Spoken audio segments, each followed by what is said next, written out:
turn on your notification bell, you will still get those information you are looking for. So, the learned Sikh, Chief Mike Ozekhome, is here, and he will be briefing the press along the traditional.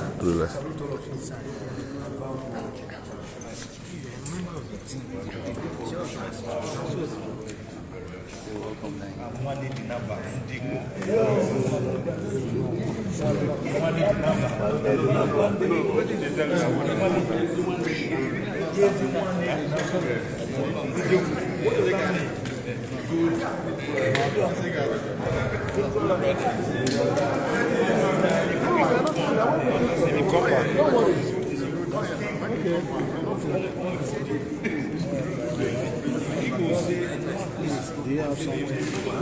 Let him come to this place. Sorry. Let him come. Not close, please. So there's a quick one. Because the federal government would say.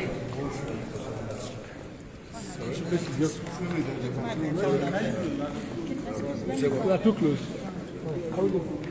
Let's get your response to the application by the federal government. Especially when they said that releasing him will cause national security, yes. Security situation in the southeast. What do you have to say about that? Yeah, they started the case of Asari Dokubo, which is not relevant, which was an application to enforce his one retirement. And the federal government said the right of one individual cannot be state security. This is not the case here. This court of appeal has already found that the lower court was wrong in retaining 7 out of the 15 count charge. And so this court also dismissed the remaining 7 counts and said Nnamdi Kanu is discharged. Discharge means you have no case against you. A very responsible government, all they will do is to let that young man go home, particularly as we have shown in our affidavit evidence and document that he is gravely ill, has a heart condition, which a specialist doctor has said needs an urgent surgery. And they have no answer to his medical condition. What they are doing, when they feel that his potassium level is too high, they either increase the dosage or decrease it. So they are just using Nnamdi Kanu as a guinea pig, trial by error. So we responded that there is no question of saying releasing Nnamdi Kanu will bring unrest in the southeast. As a matter of fact, it is the release of Nnamdi Kanu that will bring about peace and tranquility, not only in the southeast, but in the entire country. And I gave the court the example. When the court made its judgment or pronounced its judgment on the 13th of this month, the entire southeast went wild with jubilation. They were drinking, eating, dining, and dancing on the streets for the next 3 days, 4 days, 5 days, from Owerri to Aba, from Umuahia to Enugu, from Onitsha to Abadan, from Umuchu, Ekulobia, Amesi, Uga, to Njikoka, from Abakaliki to Enugu, from Port Harcourt to Aba, everywhere. Igbos are happy, and they are looking forward to this judgment that when Nnamdi Kanu is released, there will be peace in the southeast. 2023 elections will come very well. I thought, I don't know who advises this government. If I were the advisor, I would say, sir, Mr. President, let my people go. And with Nnamdi Kanu leaving prison, don't forget, any day they hold him further from 13th of October is illegal detention. We are already going to court with the fundamental rights enforcement matter. So it is releasing Nnamdi Kanu that will bring about peace and tranquility, not detaining him. And we have also argued that the court cannot stay the liberty of a citizen. That was why we cited the case of Gloria Mowari versus Nigerian Army. Ozekhome is my good friend, handled that matter. I was detained with Ozekhome over that of April 1990. We were detained at Child Avenue, at the DMI in Apapa, near a toilet. We soak away.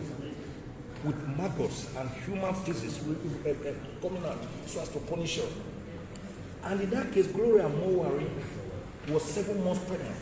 She miscarried because of the traumatic the ordeal, psychological, mental, physical that she went through. And when they went to court, the court said they should release her because she was discharged. Just as Nnamdi Kanu was discharged here. What did they do? The federal government filed an appeal in that case against a woman who was detained under decree number 2, under IBB, when the military was the military. And then they also filed a motion for stay of execution. 2 justices pronounced were very hard on the federal government. Justice Atukago, who later was elevated to the Supreme Court, and Justice Kolawole, Owolabi Kolawole. They said, you are asking the court to stay execution. It's like asking the court to stay execution of the liberty of the citizen. That you are a contemnor. And being a contemnor, you are slapping us on the face by telling us to stay the execution. Do you know how they put it?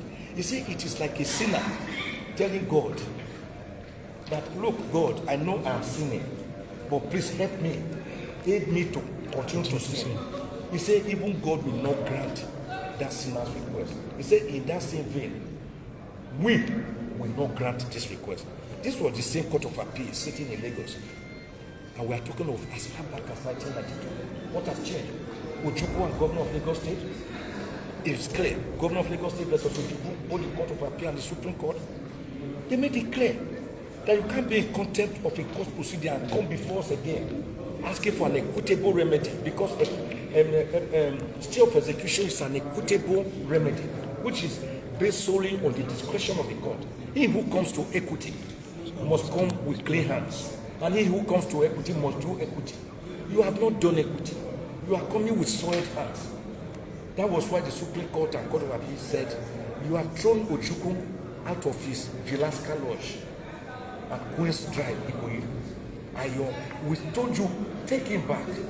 You refuse to take him back, yet you are coming before us to ask for a stay of execution. We will not grant it. We have cited all these cases to show that even the point they were happy on, that Nnamdi Kanu should pay, we have shown through the exhibits that we attached. Nnamdi Kanu never jumped bail. He was granted bail and he was enjoying the bail.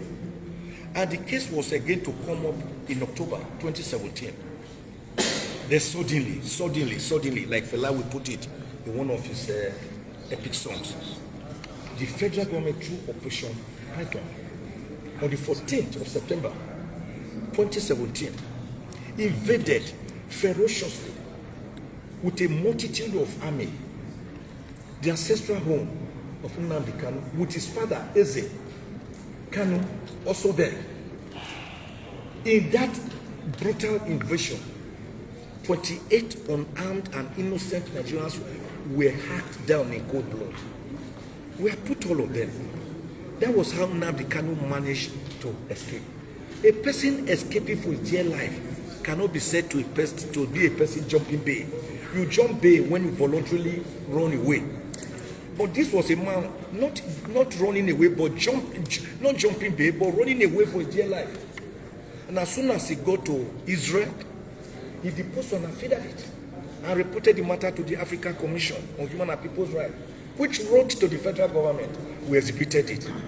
Don't forget that on the 20th of July this year, the United Nations Working Group against arbitrary detention delivered a ruling after giving the federal government and the government of Kenya a fair hearing on the judicial rendition and extraordinary rendition of Nnamdi Kanu on the 26th of June 2021, after he was accosted, blindfolded, brutally tortured on the 19th, between 19th and 26th, for about 8 good days in Kenya. A private jet was walking. They went around the security agency, the immigration. They didn't pass through. They forcefully rendered him back to Nigeria. And the law is that when you do that without going through extradition proceedings, you cannot try the person.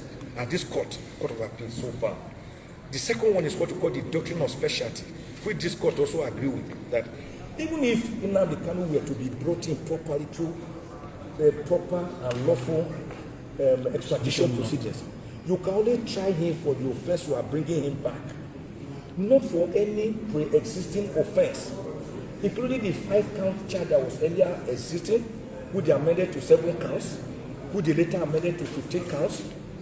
For your information, the federal government has amended Nnamdi Kanu's charge 7 times, but they have never been ready with prosecuting the matter. They are happy just keeping him. So this court said, you can't try him on those same charges. And the lower court was right. Josephine Tanyako, she struck out 8 of the 15 counts. We were not satisfied. We came before this court, and this same court also struck out the remaining 7 counts and discharged him. The Supreme Court has said that discharge in such a case also means acquittal. So Nnamdi Kanu have been acquitted. Because they can, like this court said, you can never try Nnamdi Kanu on those offenses before he ran away for the jail life. So what is it that we